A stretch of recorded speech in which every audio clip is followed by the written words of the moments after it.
Ce programme est financé par les amis et partenaires du ministère de Joyce Meyer.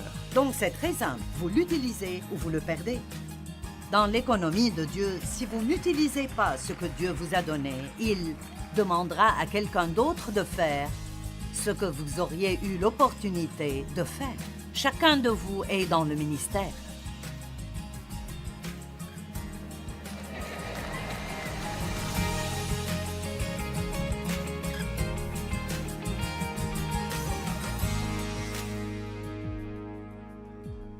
Maintenant, vous connaissez probablement la parabole des talents. Combien d'entre vous connaissent la parabole des talents dans Matthieu chapitre 25, où l'homme riche dans l'histoire part et laisse plusieurs de ses serviteurs avec une certaine somme d'argent et s'attend à ce qu'ils l'investissent et l'utilisent, puis revient en s'attendant à ce qu'ils lui rendent plus que ce qu'il leur a laissé. Et je ne vais pas vous raconter toute l'histoire, mais le premier a investi sa part et a fait des gains. Le deuxième et le troisième aussi. Le quatrième avait peur et il a enterré sa part. Donc quand le maître est revenu, les trois premiers ont fait du bon travail. Très bien, bon et fidèle serviteur. Et il n'a pas donné à tous le même montant. Il leur a donné en fonction de ce qu'ils pouvaient gérer. Donc, Dieu n'attend pas la même chose de nous tous. Nous ne sommes pas tous appelés à écrire 120 livres. Nous ne sommes pas tous appelés à faire la même chose. Nous ne sommes pas tous appelés à pouvoir chanter comme Phil. Mais quoi que nous puissions faire, c'est un don que Dieu a placé en nous et qu'il a mis en nous pour quelqu'un d'autre. Vous êtes là? Donc, pour moi, m'asseoir là-bas et être jalouse de quelqu'un qui sait chanter vraiment bien est tellement ridicule parce que Dieu ne leur a pas donné ce don pour leur bénéfice. Il a mis ce don en eux pour que vous puissiez être bénis. Je dis aux gens que Dieu m'a donné un don de parler. Tout ce que cela me fait faire, c'est travailler. C'est pour vous, ce n'est pas pour moi. Maintenant, j'aime ce que je fais, mais je dois travailler et vous pouvez en profiter. Vous savez, vous n'avez pas besoin d'être dans la chambre à l'arrière pour chanter des notes, pour vous entraîner et faire des exercices vocaux tous les jours. Il y a du travail dans ce que les gens font. Et alors, Dieu nous donne quelque chose que nous pouvons gérer et il s'attend à recevoir plus que ce qu'il a donné parce qu'il est un Dieu de multiplication. Et au dernier gars qui a dit « Eh bien, j'avais peur et j'ai caché ce que tu m'as donné, mais maintenant je peux te rendre ce que tu m'as donné. » Dieu l'a appelé méchant, fainéant, serviteur oisif. Et il a dit « Enlevez-le lui et donnez-le à celui qui a le plus. » Donc c'est très simple, vous l'utilisez ou vous le perdez. Dans l'économie de Dieu, si vous n'utilisez pas ce que Dieu vous a donné, il demandera à quelqu'un d'autre de faire ce que vous auriez eu l'opportunité de faire. Chacun de vous est dans le ministère.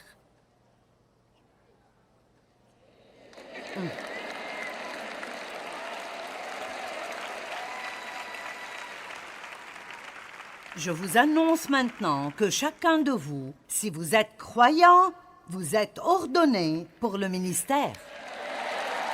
Amen.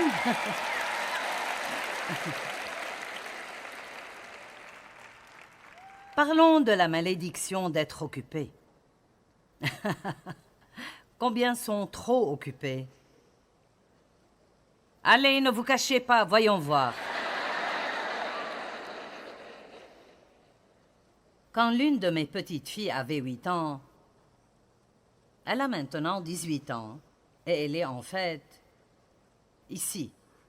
Abby, je ne sais pas si tu t'en souviens ou pas, mais j'essaye de me rappeler ce que tu as dit pour ne pas le gâcher. Mais elle devait écrire une rédaction sur le genre de cadeau que vous feriez si vous deviez donner un cadeau. Et elle a dit, si je pouvais offrir un cadeau à qui que ce soit, je donnerais à ma grand-mère le cadeau du temps. Et ainsi, les gens remarquent. Elle avait 8 ans et elle a remarqué que j'étais occupée tout le temps.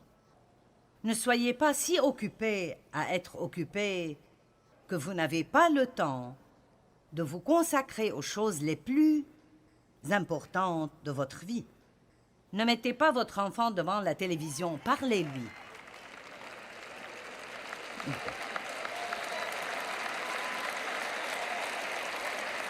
Amen. Les Américains sont tellement occupés et nous portons cela comme une médaille. Nous en sommes fiers. Laisse-moi te dire à quel point je suis occupée et combien j'ai fait. Et parfois je veux dire, mais est-ce que cela vaut quelque chose ou est-ce même ce que vous êtes censé faire? Et aujourd'hui, dans notre société, et vous conviendrez avec moi, nous avons une épidémie de personnes qui ne tiennent pas parole. Je veux dire, je suis si fatiguée de ça. Vous avez un rendez-vous et cette personne ne se présente pas. Elle ne vous appelle même pas pour s'excuser. Vous l'appelez. « Qu'est-ce qui t'est arrivé hier? J'ai pris un jour de congé pour te rencontrer et tu n'es pas venu. »« Oh, je suis désolée, j'étais tellement occupée. » Eh bien, tu aurais dû m'appeler. « Je suis désolée, je suis tellement occupée. Je suis tellement occupée. Je suis occupée. » Vous savez quoi? C'est une excuse. Une excuse minable. Parfois, vous pouvez être occupé et oublier quelque chose, mais si votre excuse pour ne pas tenir parole est « je suis occupé », alors vous devez travailler sur votre emploi du temps. Et je vais vous dire un secret, et vous pouvez le croire ou ne pas le croire, mais nous avons tous le même temps. Nous avons tous 24 heures par jour. Ce n'est pas comme « j'ai trop de temps et vous n'en avez pas assez ». Certains pourraient vivre plus longtemps que d'autres, mais nous avons tous 24 heures par jour. Et c'est fascinant que certaines personnes puissent accomplir autant de choses avec leur temps, alors que d'autres ne font absolument rien avec le leur. Et la question est, êtes-vous occupé? Mais qu'est-ce que vous êtes occupé à faire? Qu'est-ce que vous devez montrer à la fin de la journée? Qu'allez-vous montrer à la fin de votre vie? Combien de très bons amis avez-vous? Vous devez investir du temps dans des choses comme ça. Et vous savez, je ne veux pas du tout être irrespectueuse. Ils sont tous les deux décédés, mon père et ma mère. Ils sont tous les deux au paradis. Et ils ne peuvent pas se fâcher contre moi pour ce que je vais dire. Alors... Et il serait d'accord avec moi maintenant, mais ma mère et mon père, ils ont tout simplement gâché toute leur vie. Mon père est décédé à 86 ans et personne ne se souciait de lui. Il n'avait pas d'amis. Je veux dire, j'ai pris soin de mes parents jusqu'à leur mort.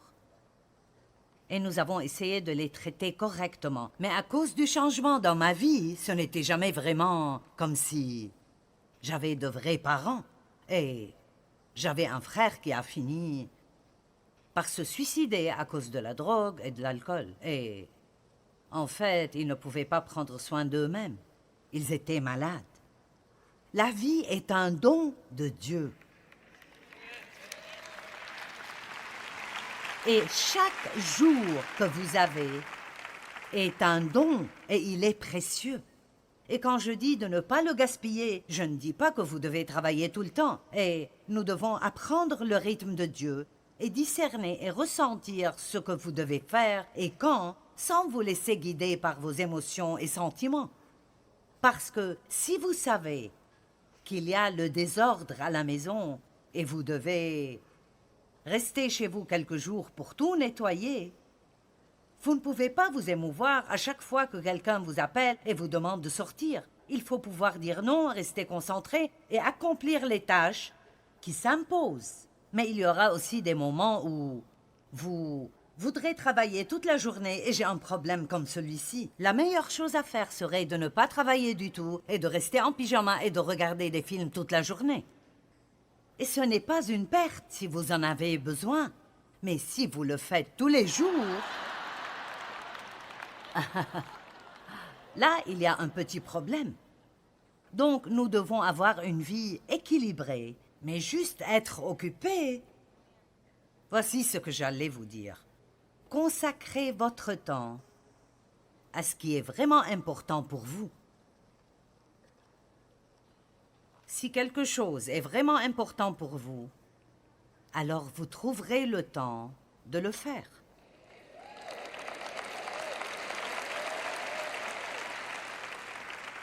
Donc dire « Je ne trouve pas le temps d'étudier la Bible. Je ne trouve pas le temps de prier. » Le temps ne se cache pas, il est là, juste devant vous. Vous n'avez pas besoin d'aller le trouver, vous l'avez. Vous devez réorganiser ce que vous faites avec et commencer par choisir vos priorités. Et quand vous choisissez bien vos priorités, toutes les autres choses semblent tomber à la bonne place. Choisissez bien vos priorités. Amen. J'ai écrit un livre intitulé « Saisis le jour ». On a apporté 400 exemplaires supplémentaires de ce livre et je m'attends à ce que vous les achetiez. Et vous avez probablement entendu parler de John Maxwell. Il est génial. J'ai le privilège de pouvoir l'appeler mon ami.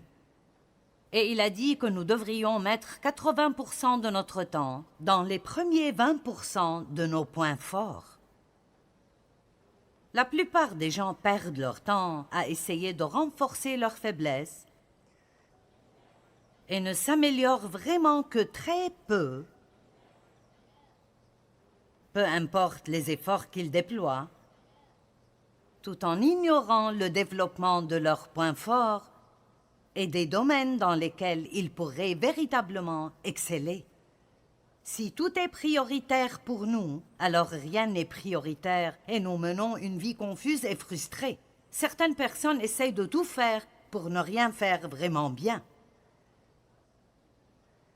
Amen.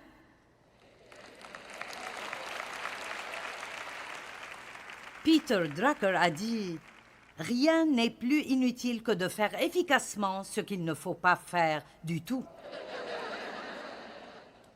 Je vais le dire de nouveau. Rien n'est plus inutile que de faire efficacement ce qu'il ne faut pas faire du tout.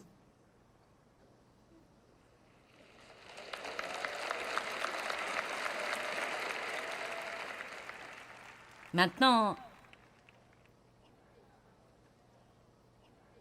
l'une des choses que nous devons faire, Philippiens 1 en parle. C'est l'une des prières de Paul et les choses que Paul a priées pour l'Église sont intéressantes. Elles sont très différentes de nos prières. Il a dit « Je prie pour que vous puissiez discerner et chérir ce qui est important, pour que vous identifiez et distinguiez les différences morales. Ainsi vous serez purs et irréprochables au jour de Christ, chargés d'œuvres justes qui éloignent les autres du péché. » L'une des raisons pour lesquelles j'aime la Bible amplifiée est que je vais en tirer quelque chose. Elle rend les choses claires. Paul dit qu'il veut que vous meniez une vie qui éloigne d'autres personnes du péché. Donc, vous l'avez déjà entendu, ce qui est bien est parfois le plus grand ennemi de ce qui est meilleur. Nous pensons que nous faisons une bonne chose si nous travaillons à l'église 5 ou 6 fois par semaine, alors que ce serait peut-être mieux de travailler là-bas 2 fois par semaine et de passer les autres heures que vous travaillez à l'église parce que cela vous fait peut-être sentir bien intérieurement. Ce serait peut-être mieux si vous passiez ce temps à parler à vos enfants.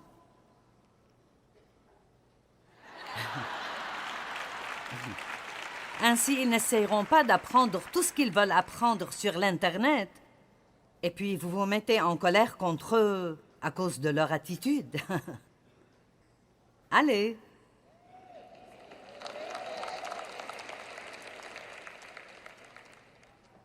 Nous allons parler de l'élagage demain. Qui sait ce qu'est l'élagage? Oh oui. Il va falloir être audacieux pour revenir demain. Jésus a dit, « Tous les sarments en moi qui ne portent pas de fruits, il les coupe et tous ceux qui portent du fruit, il les purifie répétitivement afin qu'ils produisent un fruit encore plus abondant. Donc, vous êtes taillés si vous en portez ou si vous n'en portez pas. » En d'autres termes, voici l'essentiel. Dieu ne va absolument pas vous laisser tranquille et vous laisser rester comme vous êtes. Amen. Dieu vous poursuit. Il veut faire de chacun de nous des personnes meilleures afin de le représenter mieux dans le monde, car des gens meurent et se rendent en enfer par milliers chaque jour. Et écoutez, il y a suffisamment de chrétiens sur cette terre pour que si nous sortions tous et nous agissions d'après ce que nous disons croire, je crois sincèrement que le monde serait déjà sauvé, Jésus serait revenu.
Et nous aurions fini de ce gâchis.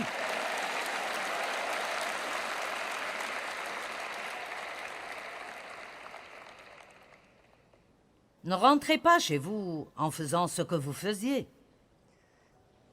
Rentrez chez vous après avoir été ici, en étant plus gentil avec quelqu'un. Je ne veux pas qu'ils disent « La conférence de Joyce Meyer ne vous a fait aucun bien ».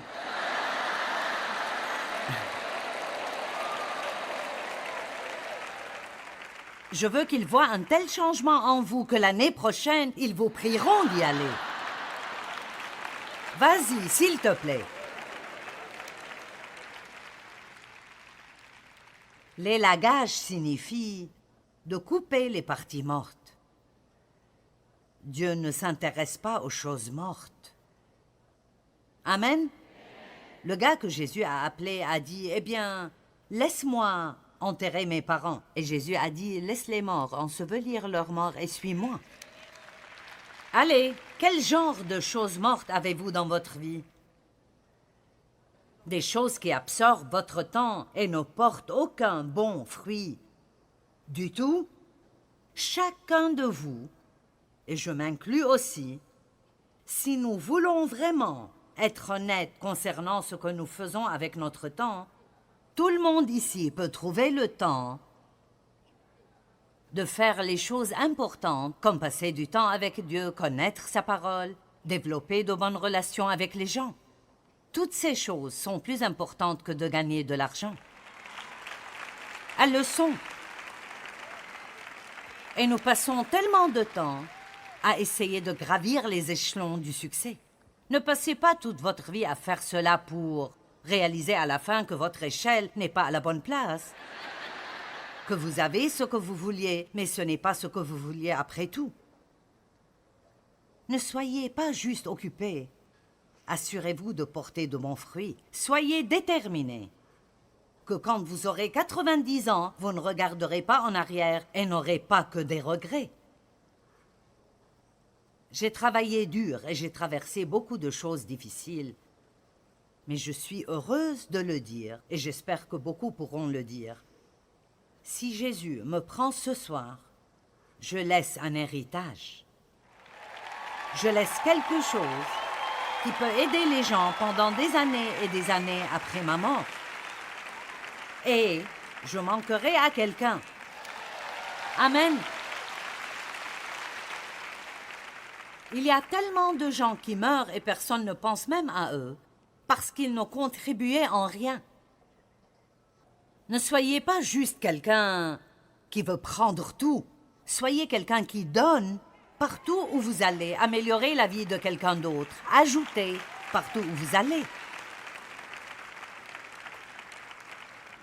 Vous serez plus heureux. Oh, je ne vais nulle part pour un temps. Oh non, je vais rester longtemps pour vous aggraver, les gars. Je m'en fiche s'ils doivent me faire sortir d'ici, si ma bouche fonctionne.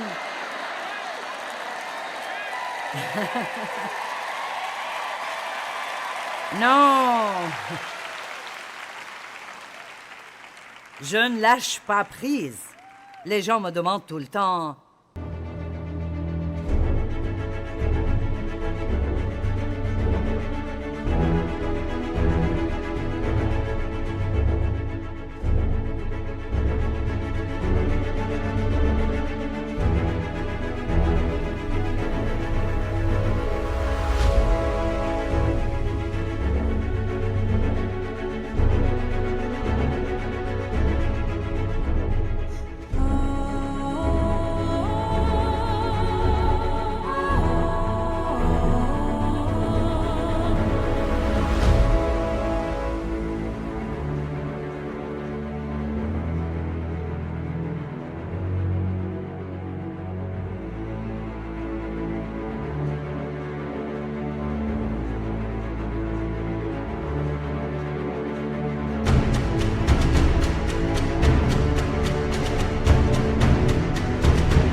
Eh bien, tu penses à la retraite?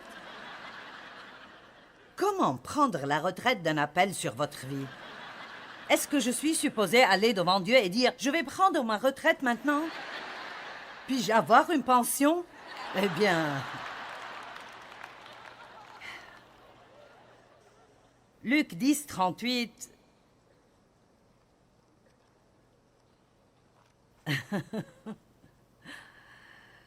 Vous riez, je ne pense même pas que c'est drôle. Comme Jésus était en chemin avec ses disciples, il entra dans Béthanie et une femme nommée Marthe le reçut dans sa maison. Elle avait une sœur nommée Marie qui, s'étant assise aux pieds du Seigneur, écoutait sa parole avec avidité. Mais Marthe était occupée et distraite à cause de divers soins domestiques. Elle survint et dit, « Seigneur, cela ne te fait-il rien que ma sœur me laisse seule pour servir? Dis-lui donc de m'aider et de faire sa part. » C'est exactement ce qu'est une personne frénétique, trop occupée. Ils ne peuvent pas supporter de voir quelqu'un passer du bon temps. Ils pensent que tout le monde devrait travailler comme ils le font. Le Seigneur lui répondit, « Marthe, Marthe, tu t'inquiètes, tu es anxieuse et tu t'agites pour beaucoup de choses. Marthe, une seule chose est nécessaire. Marie a choisi la bonne part. Maintenant, laissez-moi vous dire un mot sur l'inquiétude. Chaque jour que nous passons à nous inquiéter est un jour perdu. Vous savez pourquoi? Parce que s'inquiéter ne change absolument rien. La Bible dit « peu importe combien vous vous inquiétez, cela ne changera rien. C'est comme si on était assis dans un fauteuil à bascule toute la journée. Cela vous garde occupé, mais vous resterez au même endroit. Et je ne dis pas que je n'y vais jamais, mais cela m'a aidé à réaliser que je perdais mon temps, car cela ne changerait rien. Je vais vous parler d'une autre chose qui est une perte de temps totale. L'apitoiement sur soi. Allez, on pourrait aussi finir bien ce soir.